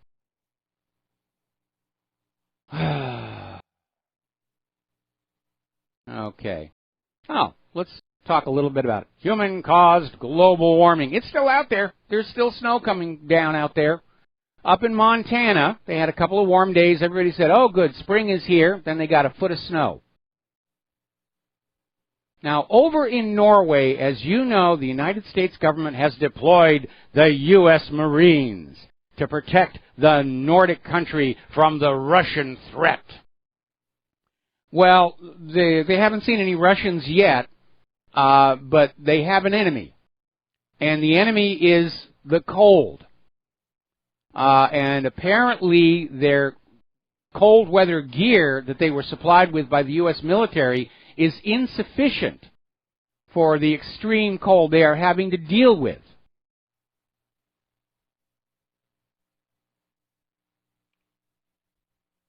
But we thought it was all going to be warm and there'd be no more snow. In response to WannaCry and WannaCrypt, people are already coming on out with tools to try and unlock your files without having to pay the ransom. And there is one out that we link to the front page of whatreallyhappened.com that does work, but only if you have not rebooted your machine. This one is specific to Windows XP, which seems to be the most vulnerable to WannaCry and WannaCrypt. But the caveat is that if you've rebooted your machine, it can't do it because it's looking for the encryption keys are left in memory by the original infection. But it's a beginning. It is a start. Apparently, the latest version of WannaCry is moving away from Bitcoin and actually saying just send cash to some postal box in the third world or something. Now, do you remember the Galaxy Note 7? It became notorious for having the batteries overheat and explode. And Samsung ordered a recall. And then when the recall period got to its end, Samsung literally sent out a patch to the phones so that they wouldn't charge to the point where they were going to be... Well, actually, they did that immediately. Then they basically said, we're going to disable the phones. You have to bring it in, get a new phone. Well, what did they do with all those Galaxy Note 7s? Well, obviously, the ones that had actually caught on fire and melted down, they threw away. They have taken the other Galaxy Note 7s and they've refurbished them with a new battery, and it is going to be sold as the Galaxy Note FE. And they are hoping that the consumer public will have forgotten all about the flames and smoke coming out of the Galaxy Note 7, and that they will be able to recover some of their losses from people buying the Galaxy Note FE. So we'll see. Now, this Galaxy Note FE is going to have to still pass all the safety standards all over again, but then remember the original Galaxy Note 7 passed all those safety standards and it still exploded in people's pockets. A lot of people are getting very, very upset now about Windows 10 S, and it's being described as crippleware. And one of the problems is it's designed to run on ARM processors. And the thing that most people are really angry about is that even more so than the original Windows 10, it will not let you run your older Windows applications. Now, when we did our test of Windows 10 on Claire's Choir machine, we found we were able to run some, not all, but some of the software that the Choir needed. But apparently with this 10S, you got to start all over again. Let's see. It says that some of the apps you can run are Evernote, Slack, Photoshop, Elements, and Autodesk Sketch. But Microsoft Office will not run, the full Photoshop will not run, the full Autodesk will not run. So it looks like computers are in decline. Our technology has become decadent. And it's being driven by the desire of forcing you to buy all new software, or actually in this day and age, the new model is you rent it month to month. No more perpetual licenses. Just maximize the cash flow. And in a healthy economy where working and middle-class people are earning decent wages and salaries, you can get away with that. It doesn't work where people are just getting by from meal to meal. All right, let's grab a phone call. Terry in California, aloha. Welcome to the show. What's on your mind? Hey, Mike, I'm just wondering, when you get a pop-up that says your copy of it is, obsolete, would you like to download the new one? And also when you get thing at the end, don't turn your computer off. Microsoft is updating your Windows. Can we feel pretty safe that those are correct, true, and not some kind of bug that's going in my computer? Well, the one where it says Microsoft is still updating your computer, that one is okay, but you need to be very, very careful about any pop-ups that show up on your screen that you don't recognize that say it's time to update whatever you're doing. One of the worst one right now is supposedly your Flash is incompatible with the videos on this website. Please download the new Flash, and you will get malware. A lot of people have turned off Windows updates because they seem to do more harm than good. And I tried to turn on my Windows update to get the patch for WannaCry. I couldn't even get it working, so now I've just turned it all off again. You should never, ever accept any kind of a patch or download or update that you do not know for a fact is coming from the original provider. Again, these little pop-ups, especially the ones that say you may have been infected, those are all scams.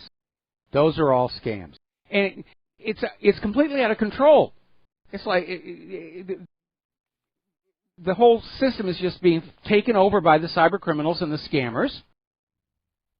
And I guess as long as they're making money and sharing it with their favorite member of Congress, they're going to be allowed to do this. But the danger, is we're all dependent on this computer, IT, internet system to run our businesses, to run our banking, to basically life itself.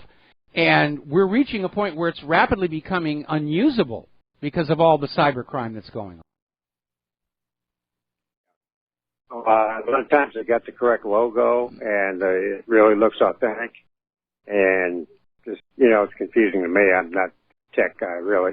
Yeah, the scammers will copy off the logos. There was that one scam going around the other day where they're registering domains with Cyrillic Russian letters that look like English letters and setting up phony copies of legitimate websites. And people just see the link, they click it, they're not looking closely, and they don't realize those aren't English letters because they're very, very similar. And they get taken to the bogus websites, and they get infected with malware. Again, where is the mighty National Security Agency in all of this? Are they really that incompetent, or are they themselves the cyber criminals? And remember, Kaspersky identified the Equation Group hacker collective as being part of the NSA. Yeah, and a lot of times the edition I'm using is fine. There's nothing wrong with it. So I don't see any desire to download the updating. With that's been my attitude right now. I got the system working, and especially when I tried to do the Microsoft update, it caused more problems than anything else. So I just turned it off, and I rolled it on back to a stable configuration. And I'm just going to leave it there. I'm not putting any new software on here, and because it's doing what I need it to do, and I need to spend time actually doing productive work. And one of the real downsides about the poor state of software in this country right now is people are spending so much time doing patches and repair and restart and reinstall. It's taking away time that could be spent doing something that actually generates revenue for your business. And that is something that our economy can't survive in its already stressed state. And I wish somebody would understand that allowing the cyber criminals free reign over the Internet is a real threat to what's left of our economy. Yeah, the latest one I got comes on that says there's a new edition of Flash. Do you want to download it now? And it looks fine. It looks like it'd be okay to do it, but I don't know. How would I know? I've got a stable edition of Flash, and that's all. And I don't even use Flash anymore on my own website. It's such a security problem. Even the version coming right from the manufacturer, it's got security holes like you wouldn't believe. Anyway, listen, Terry. Okay, Mike, thank you. All right, we're coming up on... I'm going to let you go, Mike. You got to get going here, so we'll talk to you later. All right, thanks an awful lot. We're going to let you go. Now, apparently HSBC just put in a voice recognition security system to prevent bank fraud, and BBC was able to fool it. BBC reporter and his fraternal, not identical twin were able to get past it. So, we're going to take a break for commercials. We'll be right back. And aloha, America. Welcome back to the show here. Now, Theresa May is starting to make sounds about Internet censorship, where she wants to create a new Internet that would be controlled and regulated by the government. And basically, she wants to have these new regulations on the way the Internet works, allowing the British government to decide what is said online. And senior Tories confirmed to BuzzFeed that the phrasing indicates the government intends to introduce huge restrictions on what people can post, share, and publish online. So here it comes, censoring the Internet. People in power don't like us very much. Another reminder, if you hand your computer to Geek Squad and there is something on there that is illegal, like child porn or stolen MP3s, they can rat you out to the feds. There's been another court ruling. A judge has said that once your computer is in the hands of Geek Squad, their technicians are free to report any illegal material to the federal government. Now, here's an interesting story. China is now starting to try and commercially develop methane hydrate, sometimes called flammable ice. It's not really ice. It looks like it. Every once in a while, you'll see it bob to the surface of the ocean, and it's basically a clathrate of water and methane formed under high pressure. And it actually looks like kind of a white sherbet, and at the surface, it'll be fizzing a little bit, and you can literally set it on fire. And it's often been theorized this would be a really, really potent source of energy, and it would be. But there is a downside, and we're getting back into the area of grabbing for energy and not really appreciating the potential for problems, like we saw in the Deepwater Horizon in the Gulf of Mexico, because the methane hydrates, there's huge fields of them buried in the continental shelf. So far, so good. So you send down a pipe, you drill on through, and you suck the methane hydrate out, and you have the methane for energy. But the problem is you're now creating these huge voids under all that dirt and rock, and you could conceivably, in fact, it's going to be inevitable, there will be a large-scale movement of Earth, an undersea landslide. And undersea landslides are what create the biggest tsunamis. There's actually an upper limit on how big a tsunami can be created by an earthquake, because there's a limit on how much power an earthquake can produce. But an undersea landslide, geologists and oceanographers have already shown where some of the worst tsunamis recorded in the rocks were triggered by undersea landslides. And if you look at the floor of the world's oceans in like Google Earth, you can see very clearly there have been some monstrous landslides. So it's a little bit dangerous. Okay, apparently the Senate has passed a bill restricting gifts from pharmaceutical companies to doctors. Long overdue. Because doctors should be doing what is best for their patients, not what's going to earn them points for a Bahamas vacation. And that's a good first step to redirecting the health industry back to health. Meanwhile, Chris Cornell's wife has issued a statement saying that his recent suicide was triggered by his anti-anxiety medication. Yet another dangerous product that they are selling. All right, real quick, we're going to take a phone call. Al in Canada, we've only got about 45 seconds. What's on your mind? Hey, Mike, I appreciate your time. Really quickly, I'll just ask, and then you can go into an explanation. The American Civil War, number one. And number two, the government up here in Canada has really jumped the shark and labeled carbon as a pollutant. Yes. I'll hang up now and I'll listen to what you have to say. I appreciate it. Thank you. Okay, well, I don't know what you were going to ask about the Civil War here, but carbon dioxide is not a pollutant. That's just a piece of the propaganda. Carbon dioxide is an absolutely essential component to the cycle of life here on Earth. No carbon dioxide, no plant life. No plant life, no animal life. It's that simple. All right, we're going to take a break for commercials. We're going to be back here with the lovely Lady Claire after these few words. And aloha, America. Welcome back to the show here. And for those of you watching on BAM User TV, this gorgeous creature seated beside me is the lovely Lady Claire, who is finally here after a little bit of a delay. So before we go to Lady Claire, I was just noticing on TV, more snow over the Rocky Mountains, 2 feet of snow. Schools are being closed. Roads are being blocked. We're like, a week and a half away from the official start of summer? Yep. And we're still getting the snow. I'm beginning to think Al Gore lied to all of us about this global warming stuff. Okay. Okay, so what is the first thing you want to talk about? Unfortunately, it's some bad news for the continent of Africa. Apparently, Ebola is spreading again, with infections up 800% in the last week. And officials are racing to try to track down 400 possible suspects. Now, suspects or contacts? Contacts. Yeah, they're not. They're. Okay, hang on a second. Here we go. Okay. Thank you. All right, there you are. Okay. Okay.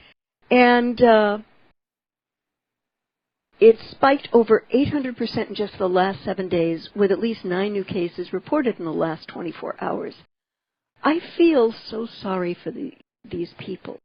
But, Mike, I've got to wonder, are you aware that Merck owns the rights to a vaccine that was tested last year and had a 100% effectiveness rate?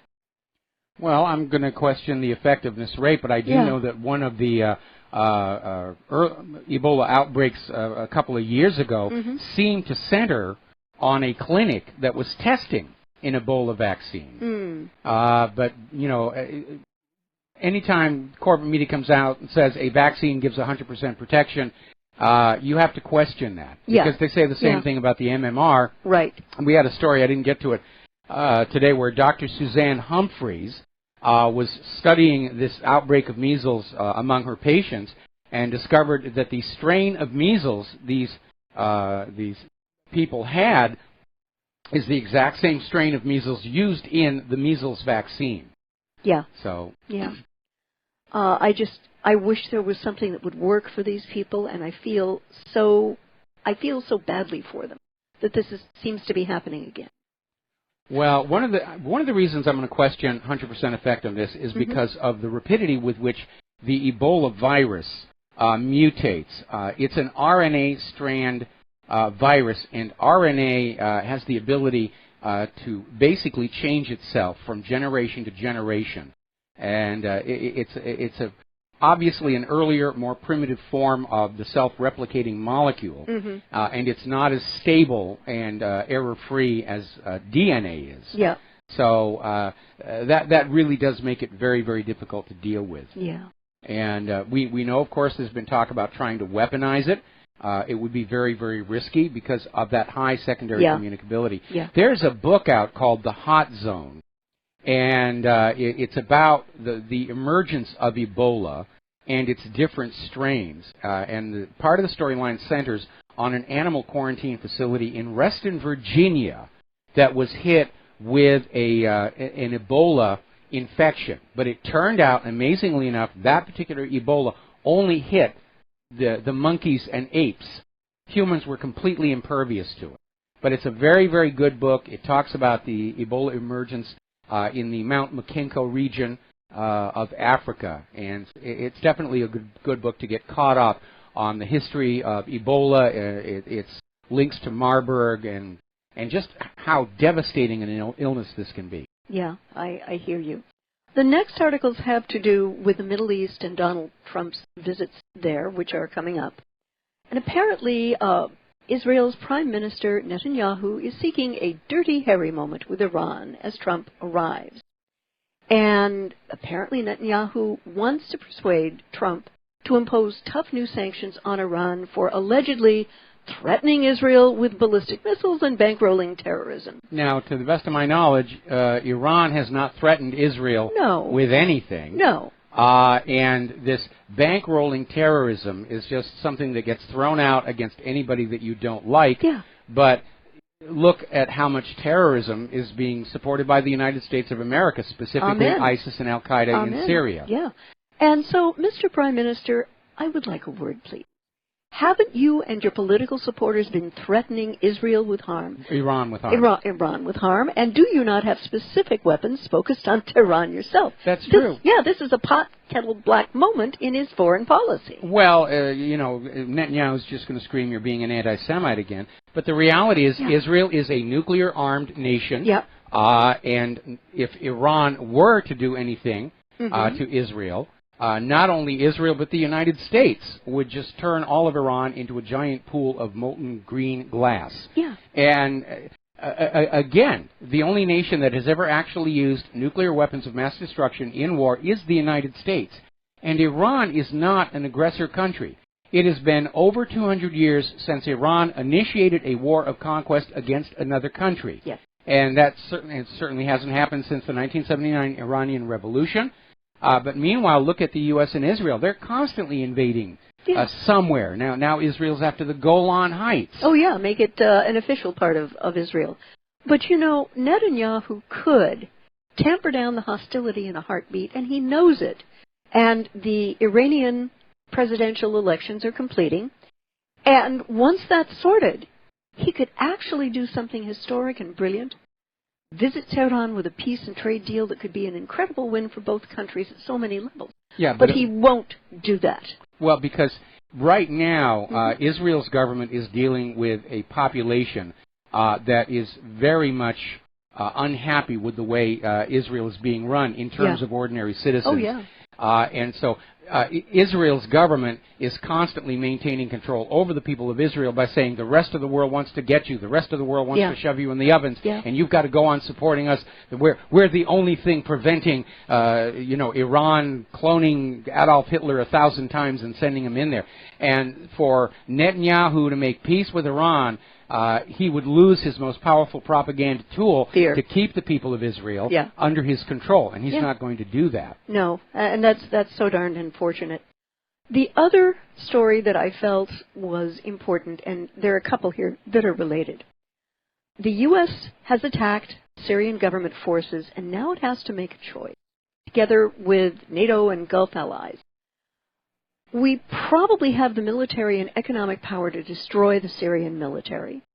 It could potentially eliminate the Syrian government under President Assad and occupy the country. That would be a large war which would probably escalate into a global fight against Russia, Iran, and other countries. It would necessitate a several decades-long follow-up occupation for nation-building, while constantly fighting against a larger al-Qaeda-aligned Takfiri insurgency in Syria and all of its neighboring countries, especially in Lebanon, Jordan, and Turkey, where U.S.-friendly governments would fall. The war would cost several $1 trillion and a huge number of casualties and cause decades of chaos. Well, here is the problem. The American people are sick and tired of war. Yeah. We've had all these wars in all these countries. We understand that these wars do not serve the interests of the American people or the security of the United States of America. They are all wars of conquest, of gaining power, of gaining influence, and the American people are tired of paying for all of this. We're living under a wartime economy. They don't want to admit it, but you can see it just by walking down Main Street of your nearby town, looking at the deteriorated roads, the corroded fixtures, the empty retail space, and certainly the huge number of homeless people that are all over this country. We're looking at cities that used to be examples of America's greatness, like Detroit, and now they're just falling into ruin, and the American people are tired of it. And they're tired of sending their children off to be killed and crippled in wars of very dubious moral rightness, especially as it continues to come on out that we are being lied to over and over about these wars. And these U.S. strikes on Syria's actual military is basically sending another signal that the U.S. government's claim that they were in Syria to fight ISIS and Al-Qaeda was another lie. Yep. Because obviously the U.S. is fighting Syria's military while supporting ISIS and Al-Qaeda. Yeah. My sense, unfortunately, here is that the deep American state will unwisely choose a major war, which will then spill over into Iran and escalate with Russia. And it may not be a war that the U.S. military can win, because right now, as we say frequently, it doesn't have the weaponry, troop strength, the manufacturing, or the money to ensure a positive outcome to a conventional war against Russia. That really is the big issue. Now, the U.S. has been sort of blustering and bluffing and going on in and conquering countries that really don't have a good military defense. They're easy to take over. But we're coming up on a point where the rest of the nations on the earth are realizing that appeasement is not going to work. It certainly did not work with Neville Chamberlain and Adolf Hitler. And they're realizing at some point they're going to have to make a choice. Yep. They're either going to have to unite together and stop the U.S. aggressions, or they're going to have to just decide to accept that they're going to live under American domination. And looking at how the U.S. government is treating its own people, it's obvious the U.S. government would not be very humanitarian in any of their conquered countries. And when he visits Saudi Arabia, President Trump is going to announce a $350 billion with a B arms deal. And the numbers have been all over the place.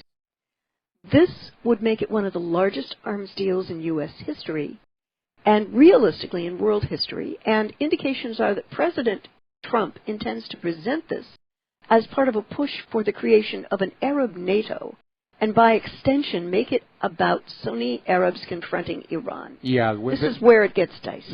With that many weapons, and you're not just talking about Yemen. Yeah. And but again, Saudi Arabia ought to realize that if they continue to go along with aiding the U.S. in the regional wars like Yemen, and then they take on Iran, and even should they win, at some point down the road, the U.S. government will turn on the government of Saudi Arabia itself to bring it into the fold of the New World Order. Yeah. So I'm sorry, but the royal family of Saudi Arabia, they're not really thinking very clearly. They're thinking short term, and they're not really seeing and analyzing the long-term strategic policy of the U.S. government, which was laid out in the Project for the New American Century. Yeah, PNAC. What this does is it raises the ante for a war against Iran. And the thing I don't understand, Mike, is that Russian leaders in government and military have said over and over again, if Iran gets attacked, we are going to come to its aid militarily. Yes. So we are looking at a collision course with Russia, whose political and military leaders have pledged to come to Iran's aid if it's attacked. And this also brings up the possibility, the very real possibility, of the return of a draft in this country, because we don't have the troop strength compared to Russia, because they still conscript and we don't.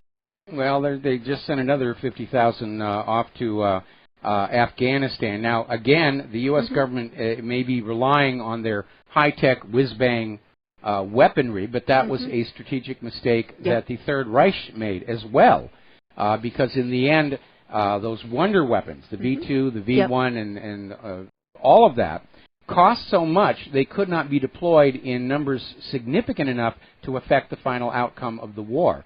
And one thing that was demonstrated with Donald Trump's cruise missile attack into the Syrian airbase is that our weapons aren't really all that good. More than half of those cruise missiles missed their intended targets, and they hit nearby villages, killing civilians. And even with all the missiles that hit the target, the airbase was back in operation less than 24 hours later. So right now the U.S. is pushing forward with this image of the invincible American military might, but it could be a very thin facade. And when we get into an actual conflict with a peer, and we start seeing major losses of things like aircraft carriers, it could rapidly start to fall apart. That's what happened to the Soviet Union. When they were forced to withdraw from Afghanistan, it ended the era of invincible Soviet military might. Yep. And the Soviet Union was seen as actually being quite weak, and the other member states of the Soviet Union just started breaking away, and they all had a meeting and said, it's all over. And down came the Soviet Union flag. Yep. Going over to Turkey, U.S. citizens want to know if Erdogan ordered them attacked at a D.C. protest. Now, this happened last Tuesday, and apparently Erdogan was seen talking to someone before the charge into perfectly peaceful protesters was made by his bodyguards. And there has been video released showing that Erdogan watched his supporters, including members of his security detail, charge toward peaceful protesters in the grassy Sheridan Circle, punching and kicking them before the police restored order. Well, I understand Erdogan's security force have already been released. Yeah. And again, as far as Erdogan himself is concerned, because of the recent referendum, which is probably as crooked as any other election we've seen in recent times, he's now effectively a sultan. He's Sultan of Turkey. Yeah. Nobody can touch him. Nobody can criticize him. He is above all restraint and control, and it's just going to get worse from there. And his thugs, of course, have diplomatic immunity, so, not a hand is going to be laid on them. I'd like to hop over to Putin's offer of a transcript of the Trump-Lavrov meeting. Now, the U.S. has rejected and ridiculed unprecedented Russian offer, though it offers the one opportunity of figuring out beyond all doubt what actually happened at the meeting between Trump and Lavrov. And the U.S. political and media establishment has rejected and even ridiculed President Putin's offer to Congress of the transcripts of the meeting in the Oval Office that took place between Lavrov and President Trump. And the prevailing response to the offer is that it just wasn't serious. It was kind of a joke.